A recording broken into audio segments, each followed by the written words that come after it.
Vie des saints pour tous les jours de l'année, à Béjo.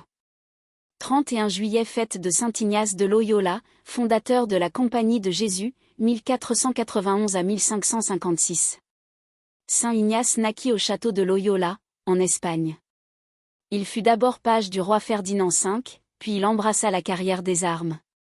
Il ne le céda en courage à personne, mais négligea complètement de vivre en chrétien, dirigé uniquement par l'orgueil et l'amour des plaisirs. De ce chevalier mondain, Dieu allait faire l'un des premiers chevaliers chrétiens de tous les âges. Au siège de Pampelune, un boulet de canon brisa la jambe droite du jeune officier, qui en peu de jours fut réduit à l'extrémité et reçut les derniers sacrements. Il s'endormit ensuite et crut voir en songe Saint-Pierre, qui lui rendait la santé en touchant sa blessure. À son réveil, il se trouva hors de danger, quoique perclus de sa jambe. Pour se distraire, il demanda des livres, on lui apporta la vie de Jésus-Christ et la vie des saints. Il les lut d'abord sans attention, puis avec une émotion profonde.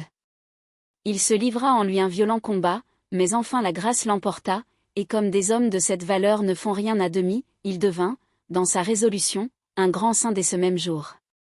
Il commença à traiter son corps avec la plus grande rigueur, il se levait toutes les nuits pour pleurer ses péchés. Une nuit, il se consacra à Jésus-Christ par l'entremise de la Sainte Vierge, refuge des pécheurs, et lui jura une fidélité inviolable. Une autre nuit, Marie lui apparut environnée de lumière, tenant en ses bras l'enfant Jésus.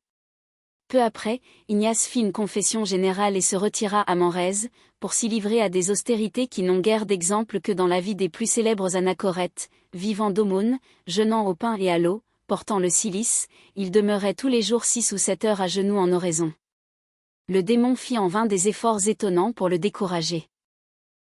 C'est dans cette solitude qu'il composa ses exercices spirituels, l'un des livres les plus sublimes qui ait été écrit par la main des hommes.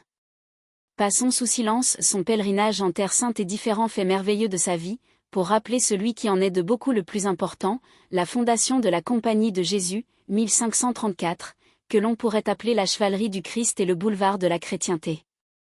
Cette fondation est assurément l'une des plus grandes gloires de l'Église catholique, sciences profanes et sciences sacrées, enseignement, apostolat, rien ne devait être étranger à la Compagnie d'Ignace.